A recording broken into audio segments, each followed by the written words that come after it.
Bismillahirrahmanirrahim.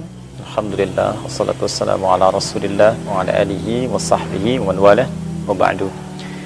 Saya Adi Hidayat. Saya dilahirkan di Pandeglang 11 September tahun 1984 dari seorang ayah. Beliau bernama Bapak Warso Supena. Beraktivitas keseharian sebagai wira swastawan, juga mengajar di musola di dekat rumah bernama Baitul Ikhlas.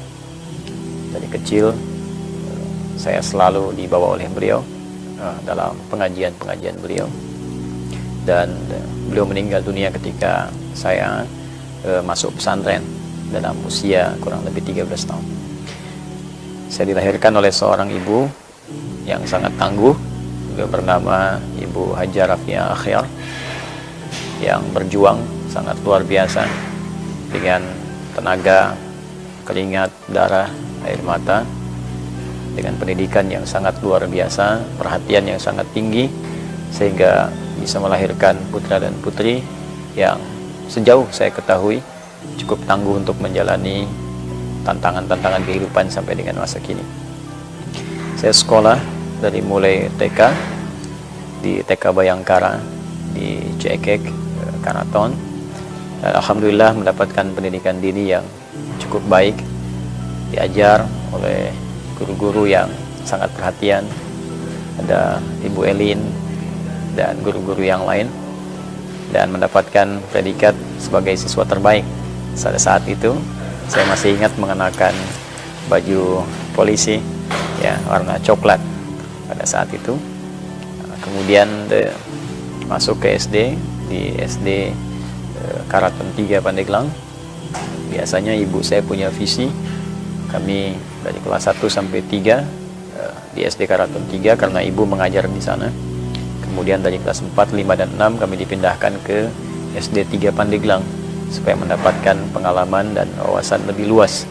Ya, khususnya barangkali ketidakadaan ibunda mengajar di tempat itu akan membuat kami lebih terbiasa dan beradaptasi dengan lingkungan tanpa pengawasan orang tua secara langsung. Selanjutnya kami menempuh pendidikan di Pondok Pesantren Doarkom Muhammadiyah Garut, setingkat dari Tsanawiyah sampai dengan Aliyah. Dan ini satu hal yang sangat menarik karena saya lahir di lingkungan Nahdlatul Ulama, kemudian sekolah berlanjut ke Muhammadiyah, dan nanti yang paling menarik setelah atau saat masa-masa sedang belajar itu dan libur, saya berdakwah di lingkungan Dewan Dakwah.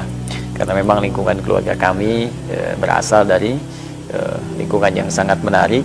Sebagian besar beraktivitas di Ormas Islam. Ada yang di Nahdlatul Ulama, ada yang di Muhammadiyah, ada juga yang di Dewan Dakwah, bahkan nanti ada relasi juga ke Persis atau Persatuan Islam, yang kemudian pada akhirnya berkumpul di Majelis Ulama Indonesia. Saya selesai di tahun 2003 di Pondok Pesantren Doarkom, juga mendapatkan prestasi sebagai santri terbaik pada saat itu. Alhamdulillah bisa dipertahankan dari TK, kemudian SD, sampai juga dengan lulus pesantren setingkat SMA. Lalu saya mencoba untuk melanjutkan studi ke Timur Tengah, mengajukan kemudian permohonan untuk melanjutkan studi di Madinah Al-Munawwarah, namun terjadi sebelumnya bom Bali sehingga kuota semuanya ditutup, dan alhamdulillah saya diterima di Fakultas Dirasat Islamiyah wal Arabiyah, FDI dikenal ya, salah satu fakultas khusus yang bekerja sama dengan Kairo Al-Azhar Mesir, bertempat di UIN Syarif Hidayatullah Jakarta. 2 tahun saya belajar, kemudian berlanjut ke Tripoli, Libya, mengambil jurusan bahasa dan sastra Arab. Ini saya ambil bukan karena sekedar ingin belajar bahasa, tapi memang rasa cinta saya terhadap Al-Quran yang sangat tinggi.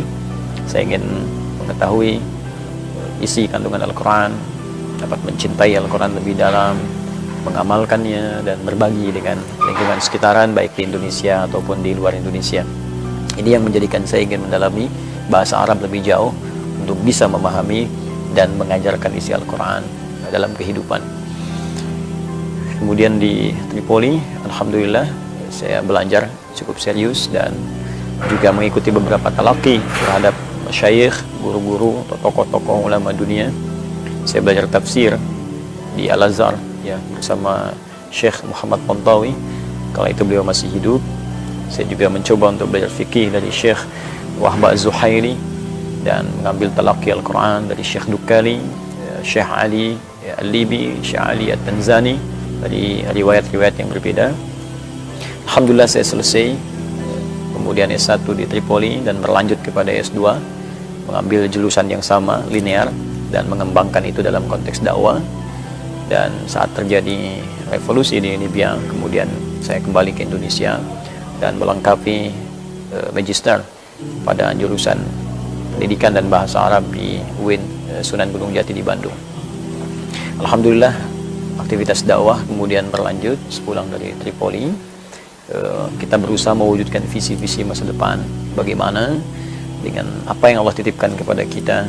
Pertama, bisa meluaskan wawasan keislaman, mengenalkan Islam yang lebih luas, mengenalkan keindahan Islam, mengenalkan komprehensivitas ajaran Islam dalam kehidupan baik di Indonesia ataupun di luar Indonesia. Dan yang lebih penting daripada itu, saya ingin bagaimana kemudian apa yang saya dapatkan bisa berkontribusi positif bagi tempat yang saya pijak, negeri yang saya cintai, yaitu Negara Kesatuan Republik Indonesia.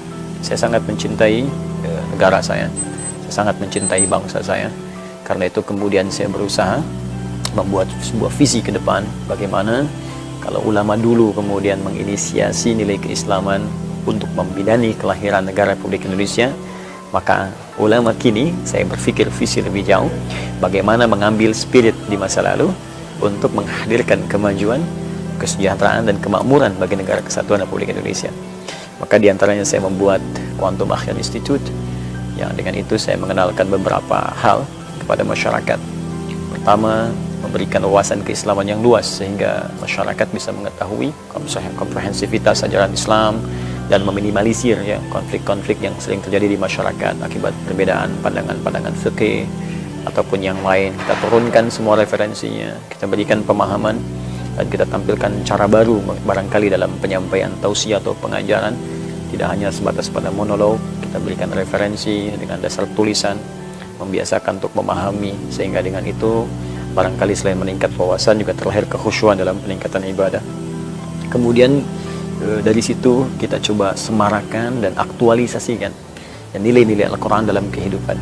Kita membawa spirit yang kita kenal dengan Al-Quran Sunnah Solution, ya, menghadirkan solusi dari nilai Al-Quran dan hadis-hadis atau sunnah-sunnah Nabi Muhammad SAW. Maka kita kemudian membuat sebuah sistem ya untuk mengenalkan Al-Quran, kemudian juga mendalami isi kandungan Al-Quran lewat kelas-kelas Al-Quran. Di kelas itu kemudian dibahas Al-Quran sesuai passion kehidupan.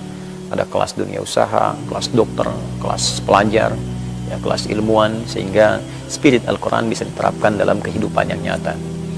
Ya, ada juga nanti kelas penghafal. Alhamdulillah Allah berikan sebuah jalan untuk menghafal Al-Quran 30 juz dalam 30 hari, dan Alhamdulillah ada yang menghatamkan dalam 15 hari, ya, 16 hari, 18 hari, 24 hari, ya, Al-Quran 30 juz. Dan spirit ini kita kumpulkan dalam satu divisi bernama At-Taisir Learning Center. Dan diantara itu yang coba kita lakukan juga, bagaimana kemudian menyampaikan risalah Islam sehingga diterima dengan baik oleh masyarakat, yaitu salah satunya kita mengkampanyekan nilai kedamaian Islam, nilai persahabatan dalam Islam, dan nilai kerukunan dalam Al-Quran dan Sunnah, sehingga kesan-kesan Islam saat ini yang dikesankan dalam tanda petik Islam identik dengan radikalisme, terorisme, nah itu bisa kita kikis dan kita tampilkan yang sebaliknya, yang sesuai dengan tuntunan yang nyata dari Al-Quran dan Sunnah Rasulullah SAW. Kurang lebih itu yang saya kerjakan saat ini, dan ide-ide tadi tidak hanya dituangkan dalam bentuk ceramah, pelatihan, tapi kami tuliskan juga dari beberapa buku-buku yang kurang lebih sampai saat ini ada 15 buku yang sudah saya tulis, ya, di luar tentunya karya tulis ilmiah atau makalah-makalah yang tersebar yang pernah kami kemudian tuliskan. Ya, ada yang berbentuk bahasa Arab, juga bahasa Indonesia. Dan saya bermohon pada Allah Subhanahu wa Ta'ala, apapun yang kemudian bisa saya capai itu bisa bermanfaat, ya, menghadirkan ampunan Allah, dan khususnya memberikan pahala kepada ayah dan ibunda saya khususnya yang telah banyak berjuang untuk mendidik anak-anaknya. Semoga Allah muliakan keduanya, rahmati keduanya, dan menyatukan kami dan keluarga serta orang-orang tercinta di surga Allah Subhanahu wa taala bersama Rasulullah SAW. Ya, terima kasih. Dan sebagai penutup, saya sedang menikah. Allah karuniai alhamdulillah istri yang sangat setia, istri yang sangat cantik, istri yang sangat luar biasa gigih dalam berjuang, Ustazah Sufaira, dan dikaruniai kami 3 orang anak. Muhammad hamilul Quran, saya berharap dia menjadi seorang yang cinta dengan Al-Quran dan mengamalkannya. Yang kedua perempuan Amelia Habibatul Mustafa, ya, Amelia yang saya harapkan Habibatul Mustafa menjadi kekasihnya Rasulullah SAW. Yang kedua ini saya harapkan menjadi penguat untuk sunnahnya. Dan yang ketiga, ya, Muhammad Abdullah Amali, ya, seorang yang saya harapkan mengumpulkan 2 nilai dari Al-Quran dan Sunnah tadi dan menjadi pejuang dalam kehidupan. Assalamualaikum